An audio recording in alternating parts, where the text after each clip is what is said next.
Well, it's personal between me and you, and I'm going to do you some serious harm, you big stiff idiot.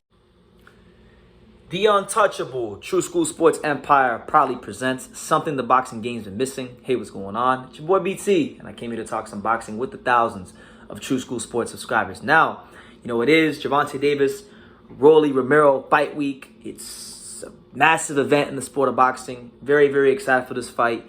And I wanted to talk about Gervonta Davis because he's reached an interesting point in his career where he's no longer what you would consider a young fighter. I mean, he's still young in terms of knowing people's age, but he's been in boxing for a while. He's been in the limelight for a while. He's had a lot of notable fights, you know, we've watched over the years. So he's not as young as Devin Haney or Shakur Stevenson or Tio or Ryan Garcia or Rolly or any of those guys. You know, he's becoming an elder statesman, or as he would say, a young OG. So with that being said, Tank's maturing, and it looks like he finally wants to grab the bull by the horns. You know, I used to have a segment on this channel called the Gervonta Davis Witness Protection Program, and it was a series where we poked fun at who, you know, Tank not wanting to fight nobody and how Maywether Promotions was treating them and whatnot. And it looks like that Witness Protection Program may be over soon because it's come to my attention and many people's attention in boxing that Gervonta Davis will be leaving Maywether Promotions after this fight with Rolly, which may be a factor in the fight if it's close on the card. So make sure you guys don't overlook that fact. But here's what Tank Davis said about his future with Maywether Promotions and leaving them after this fight. He said the following, and I quote, "I don't necessarily have to be leaving Maywether Promotions. It's about just, you know, becoming the man to handle your own responsibility, your own priority. I feel as though it's my career, so I feel as though I need to be the one to control my career. You know what I mean? And it's time. Everybody doesn't need to have training wheels on them forever. It's time to ride their own bike without training wheels." So then Brian Custer asked Tank on the Last Stand podcast, "Is it your last fight with Maywether Promotions?"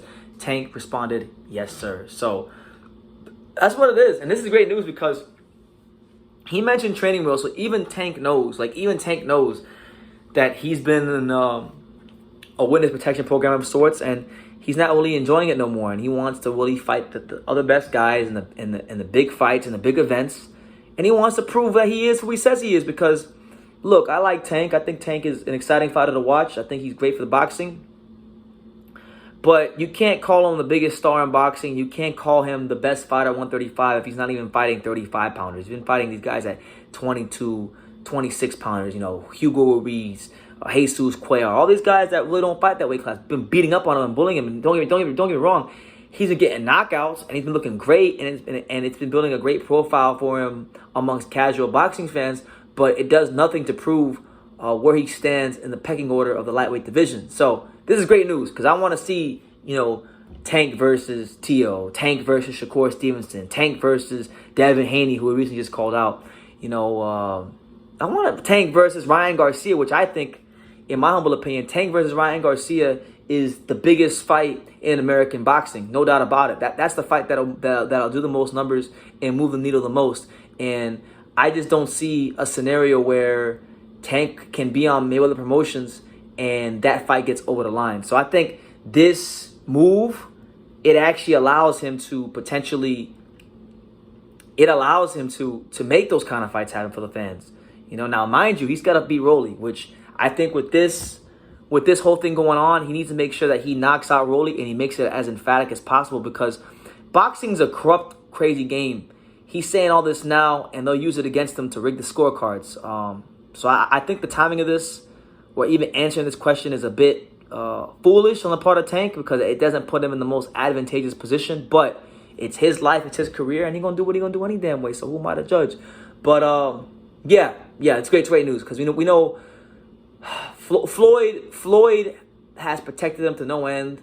Floyd has, you know, like think about all those years he could have fought Lomachenko at 130. Loma wanted the fight. He, you know, that would have been a big event. That would have been a great fight. Now Tank, I think, has outgrown 130, so that fight's probably never gonna happen. We missed out on Lomachenko versus Tank because Maywether Promotions, Leonard Ellaby, and Floyd had this man in the witness protection program. So hopefully, for his sake, you know, the speculation is that he's probably going to join like Al Heyman, because just for those of you who don't know, being with Maywether Promotions and being with Al Heyman is not the same thing. I used to think it was the same thing until I went to Vegas a couple times and I seen how things work in boxing. And you know, one of my best friends in boxing that's a fighter is Angelo Leo. He signed at Maywether Promotions, and he even explained it to me like, "Hey, it's not this being signed to Mayweather ain't the same to be as being signed to Al." So I think if I had to take a guess, I think Tank stays, you know, with the under this kind of the same umbrella, but he breaks free of Mayweather. He goes and signs with Al Heyman, gets more freedom and leniency with his own career, and then we're gonna start seeing over the next couple of years, you know, Gervonta Davis and those marquee matchups we always talk about here on YouTube that we've been talking about on years here on YouTube. So this should be welcome news to anybody. This should go to show you that it wasn't really his fault. It was really the promotion. So I'm gonna leave it at that. You know, it goes to show you, like, if you have managers or promoters that don't have your best interests at heart, you know, it makes you look bad. I mean, look at what's going on with Dave Benavidez right now with Samson. Samson's avoided the Caleb Plant fight. He's been the main reason why he avoided the Better BF fight. And it's made David look bad to anybody who actually is paying attention to what's going on and not just listening to interviews all day of him saying that everybody's a pussy. But that's another discussion for another video. Tank is leaving Maywether Promotions after this fight. I want you guys' thoughts on it. Feel free to leave them down below. I like reading those comments. And yeah, take the time to subscribe. You know, we're on the road to 50K. Y'all can help me get there. So hit that subscribe button if you're new to this channel. And like I say in every single one of these videos, you can love me or you can hate me. But I'm just a kid from Dania. So until next time, take care, guys. Thank you for watching another video on True School Sports, the home of boxing. If you made it this far, do me a favor and do yourself a damn favor. Hit that subscribe button and surely you will not be disappointed.